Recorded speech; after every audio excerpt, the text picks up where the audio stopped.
안녕하세요. 기초 전기전자 특론 수업의 턴 프로젝트를 발표할 김지영 석사과정생입니다.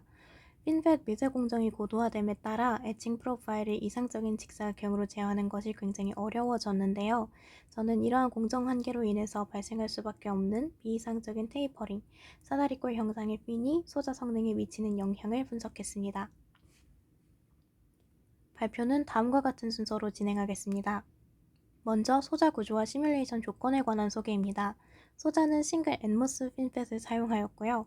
ASLP7 구조를 기본으로 연구에 불필요한 ILD1과 같은 구조를 생략해서 구성했습니다. 게이트 랭스는 22나노미터인데 2나노미터 두께의 하이케이 레이어를 깔았기 때문에 실제 이펙티브 게이트 랭스는 18나노미터입니다. 그리고 스페이서의 길이는 9나노미터고 소스 드레인 길이는 각각 8나노미터로 설정했습니다. 또 핀 헤이트는 총 55나노미터인데 그중 32나노미터만을 이펙티브 핀 헤이트로 사용하였고요. 핀 위스 같은 경우는 탑 부분은 7나노미터, 바텀 부분은 테이퍼드 엣칭 프로파일을 고려해서 샘플마다 각각 다르게 설계했습니다. 이 부분은 다음 슬라이드에서 더 자세히 보여드리겠습니다. 도핑의 경우는 소스 드레인은 10의 20승 퍼 세제곱센티미터로 N 플러스 도핑을 했고 이펙티브 핀 부분은 기본 베이스를 10에 16승으로 하고 가우시안 도핑 프로파일을 적용했습니다. 디퓨전 랭스는 3나노미터로 설정했습니다. 그리고 서브 핀 영역, 그러니까 SDI 파묻힌 핀 부분과 그 아래 벌크 실리콘 영역은 10에 18승으로 고농도 도핑을 했는데요. 이렇게 해서 펀치스루 스토퍼 구조를 구현해 보았습니다. 그래서 서브 핀 영역으로 흐르는 리키지 커런트, 펀치스루 커런트를 좀 줄일 수 있도록 했습니다. 워크 펑션은 스레셔드 볼티지를 0.2V 근처 적정 수준으로 맞출 수 있도록 4.5 일렉트론 볼트로 조절했고, 피지컬 모델은 올드슬라폰 밴드겟 네로잉 모델, 무즈타바 카날리 모빌리티 모델, SRH 리콤비네이션 모델을 사용해서 고농도 도핑에 의한 밴드갭 축소와 인트린식 캐리어 농도의 증가, 채널 내 스캐터링, 그리고 하이필드에 의한 벨로시티 세츄레이션, 그리고 트랩이나 디펙트 레벨을 매개로 한 재결합 등을 고려할 수 있게 하였습니다. 그리고 다음은 본 시뮬레이션 연구를 위한 샘플셋 구성인데요. 우선 시각 공정이 아주 완벽하게 이루어진 직사각형 핀, 렉탱귤러 핀 구조를 이상적인 기준으로 설정했습니다. 그래서 이것을 레퍼런스로 공정 오차에 의해서 발생하는 비이상적인 사다리꼴 형상의 소자들, 트랩조이달 핀들과 성능을 비교 분석하였는데요. 여기서 잠시 짚고 넘어가야 할 점은 본 연구에서 다루는 사다리꼴 형상은 소자 특성 개선을 위해서 의도적으로 설계된 구조가 아니라 시각 공정상의 한계나 오류로 인해서 원치 않게 형성된 공정 산포에 의한 파라스틱 프로파일이라는 점입니다. 이러한 비이상적 형상이 소자에 영향을 미치는 영향을 트렌드에 따라서 분석을 하기 위해서 테이퍼링의 심화 정도에 따라서 다음 3단계로 사다리꼴 핀 샘플을 분류하였습니다.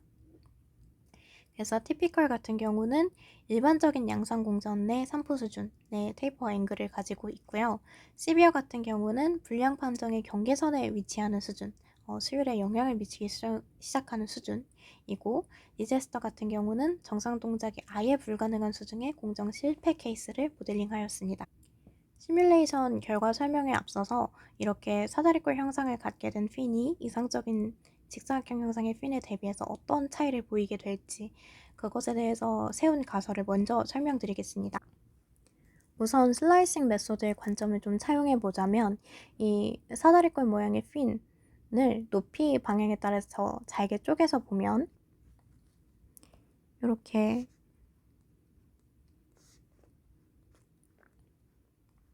잘게 쪼개서 보면 이 구조는 서로 다른 폭을 가진 핀들이 수직으로 적층이 돼서 병렬로 연결되어 있는 소자인 것처럼 볼 수 있을 겁니다.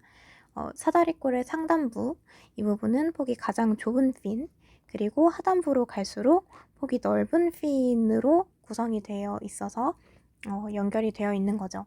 그런데 이렇게 핀의 폭이 넓어지게 되면 게이트 컨택이 닿아 있는 이 핀의 가장자리 부분, 이 부분과 핀의 정중앙부까지의 거리가 멀어지게 되면서 게이트 전압의 영향이 이 가운데까지 도달하지 못하게 될 겁니다. 즉, 게이트 전압의 통제력이 약화되는 것이죠. 그래서 오른쪽에 에너지 밴드 다이어그램으로 보자면 위쪽이 온 스테이트, 아래쪽이 오프 스테이트. 그래서 위쪽이 게이트 전압이 양전압일 때, 아래쪽이 게이트 전압이 음전압일 때인데요. 왼쪽에 단면도 방향대로 가로축이 핀 위스 다이렉션, 세로축이 채널 랭스 다이렉션, 그리고 위로 올라가는 게 에너지입니다. 일단은 채널 랭스 방향으로 앞쪽에는 드레인, 뒤쪽에는 이제 소스가 연결이 되어 있겠죠. 그리고 드레인 전압이 양전압이 걸려 있을 테니까 앞쪽이 이렇게 조금 더 내려와 있을 겁니다. 그리고 게이트 컨택은 이 핀을 이렇게 감싸고 있겠죠. 이렇게 감싸고 있겠죠. 이 상태에서 양전압을 걸어줬다고 하면 에너지 밴드가 이렇게 밑으로 휘어지게 될 건데요. 가장 하단부에 위치한 폭이 넓은 이 핀 같은 경우에는 아이디란 케이스에서는 그 양전압의 영향이 핀의 중앙부까지 더 깊게 미치게 될 것이고, 테이퍼링이 심한 디제스터 케이스 같은 경우에는 조금 더 얕게 미치게 될 겁니다.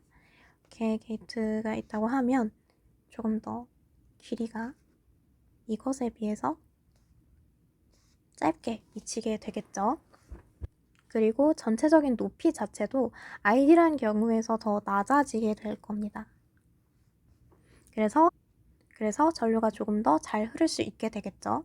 그리고 음전압을 걸어준 경우에는 에너지 밴드가 위로 휘어지게 되는데, 이 경우에도 아이디란 케이스에 비해서 테이퍼링이 심한 경우엔 핀의 정중앙부, 이 부분이 음의 게이트 전압의 영향을 덜 받게 되면서 여전히 낮은 채로 유지가 될 수가 있죠.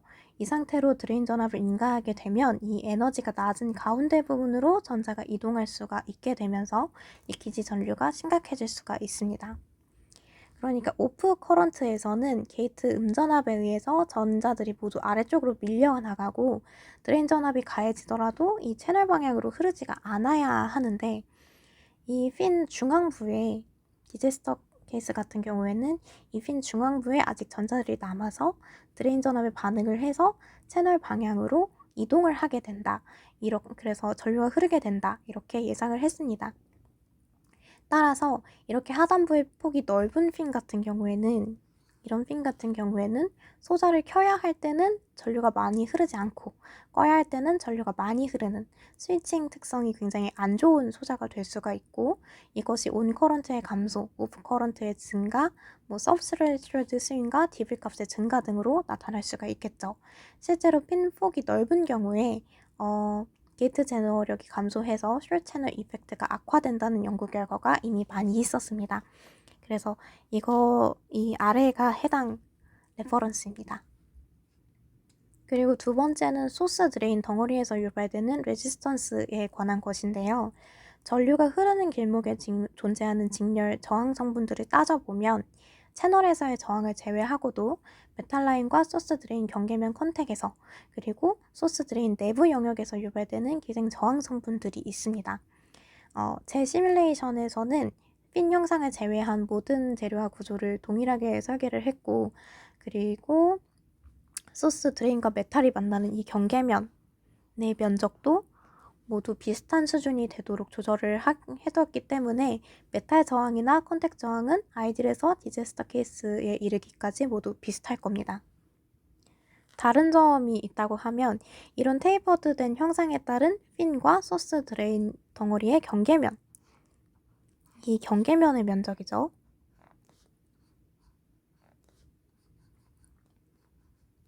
이 경계면의 면적은 아이딜에서 디제스터 케이스로 갈수록 더 늘어날 겁니다. 이 수직면과 빗면, 이 빗면의 면적의 차만큼의 차이가 생기게 되겠죠.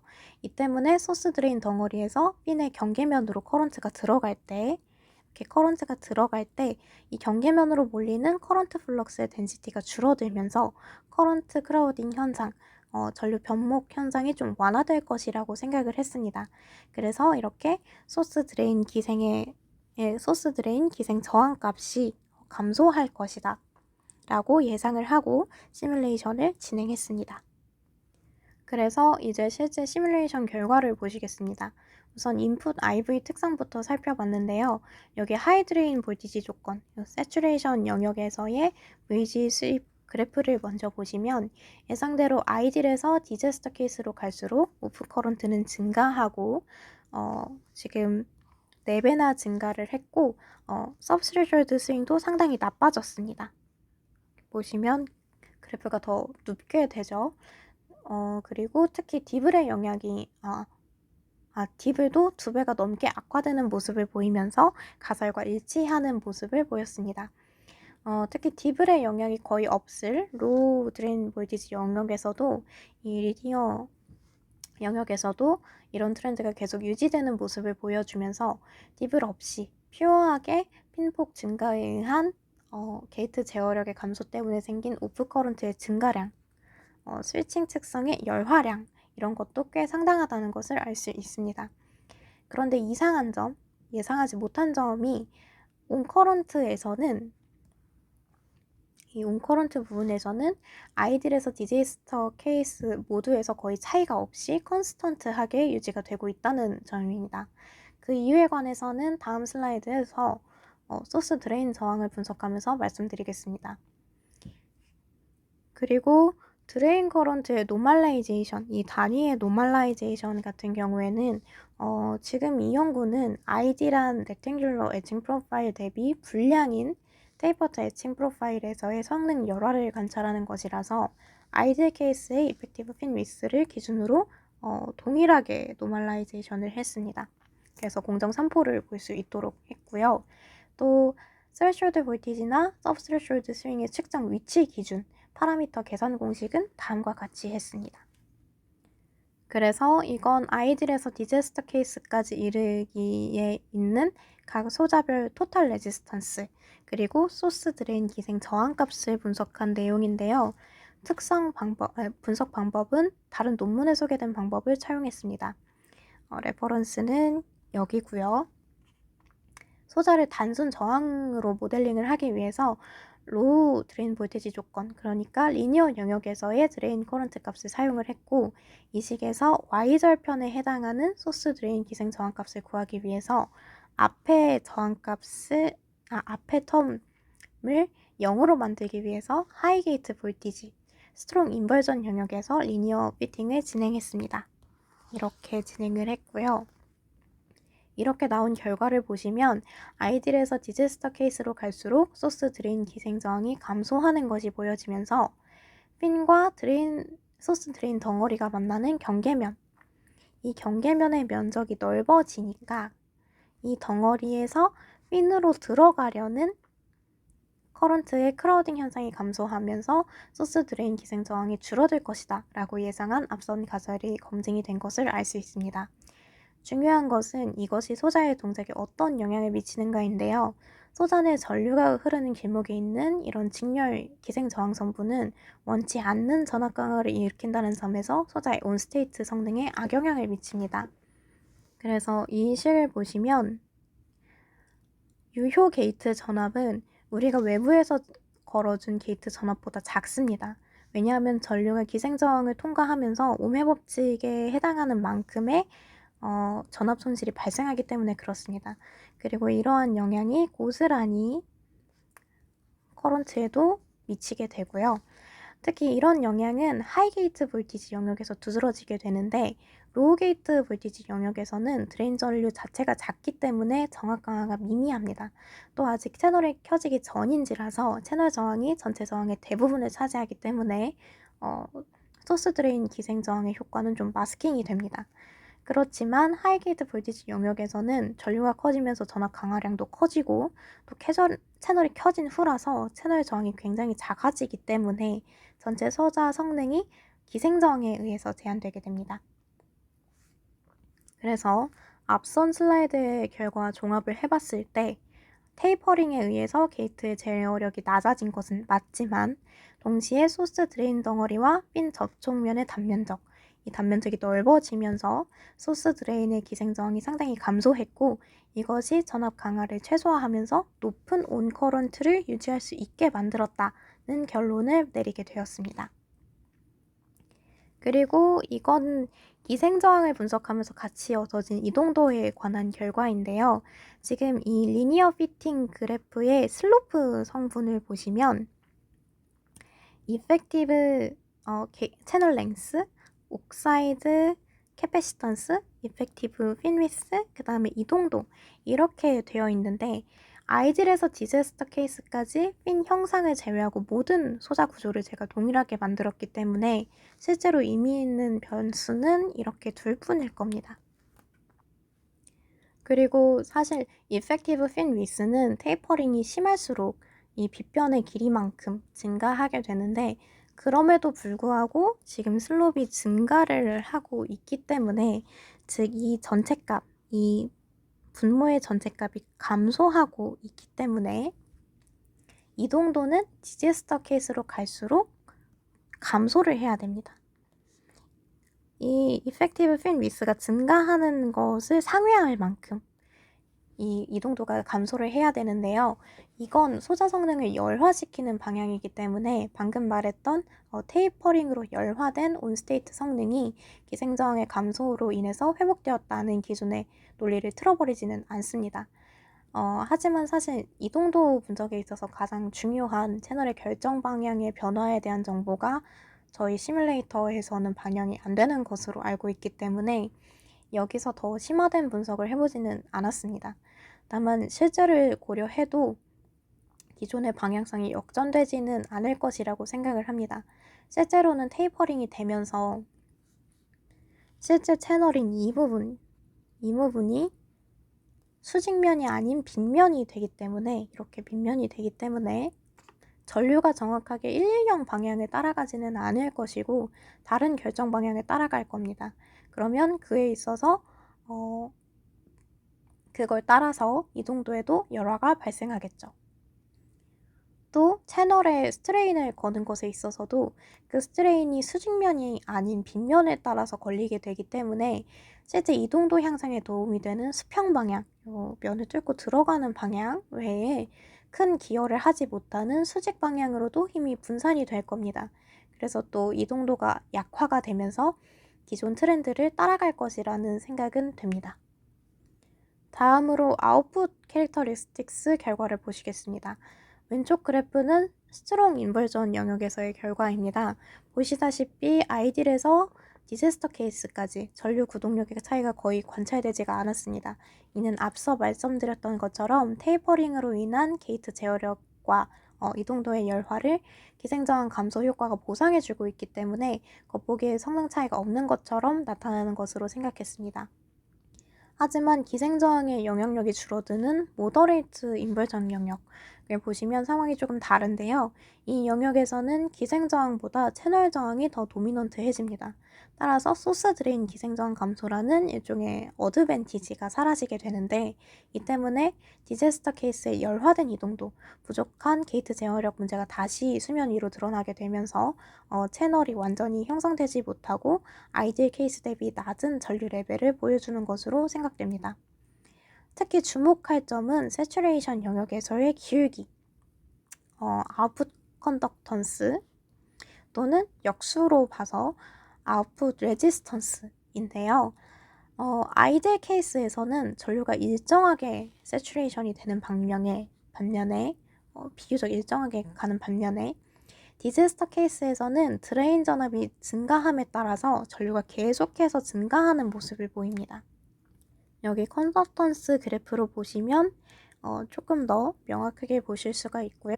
이건 지금처럼 게이트 전압이 충분하지 않은 상태에서 드레인 전압이 높아지면 게이트가 통제하지 못하는 넓은 핀의 중앙 부분, 이 부분으로 드레인 전기가 더 잘 침투하게 될 것이고 이로 인해서 디블 현상이 심화되고 결과적으로 채널이 완전히 닫히지 못하고 추가적인 리키지 커런트 패스가 형성이 되면서 세츄레이션 특성이 나빠지는 것으로 해석을 했습니다.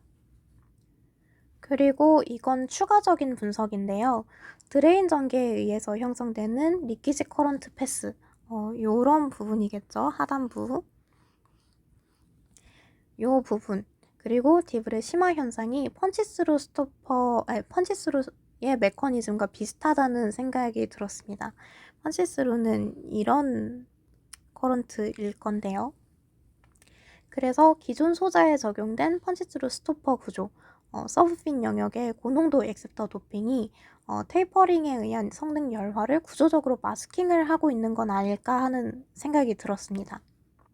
그래서 게이트 제어력이 약화된 핀 하단부의 전류 경로를 PTSD가 효과적으로 차단하고 있을 것이라는 가설을 세우게 되었습니다.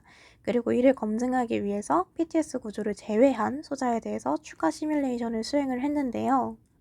그 결과가 다음과 같습니다. PTS의 본 목적대로 억제되었던 이 하단부 리키지 커런트 경로가 열리면서 전체적인 전류량은 증가했습니다. 그러니까 PTS가 적용되지 않은 이 실선 영역에서 그렇게 증가를 했는데요. 주목할 점은 아이딜 케이스와 디제스터 케이스 간의 전류량 크기가 역전되었다는 것입니다. 여기 모더레이트 인버전 부분을 보면 더 명확하게 보실 수 있습니다. 그런 역전 관계를. 특히 테이퍼링이 심한 디제스터 케이스일수록 증가량도 더 많게 되는데요. 일단은 이것은 기존의 PTS에 의해서 차단되었던 하단부 리키지 전류가 모두 드레인 전류로 직계되었기 때문으로 해석을 했습니다. 그러니까 핀 하단부의 폭이 넓어서 유효 정류 경로가 아이딜 케이스보다 디제스터 케이스에서 더 크게 확장되는 효과가 발생할 것이기 때문에 PTS의 유무에 따른 차이가 더 크게 보일 것이고 그것이 그래프에서도 이렇게 보여지는 것으로 생각을 하였습니다. 그렇기 때문에 PTS가 테이퍼링에 의한 게이트 제어력 약화와 그 열화 현상들도 완화하는 데에도 도움이 된다는 가지도 검증할 수 있었습니다. 마찬가지로 인풋 IV 특성에서도 PTS가 없는 경우에는 이러한 게이트 제어력 부족 문제, 온커런트의 증가라든지 서브스레숄드의 증가, 서브스레숄드 스윙의 증가 그런 문제가 더 두드러지는 것이 관찰되었습니다.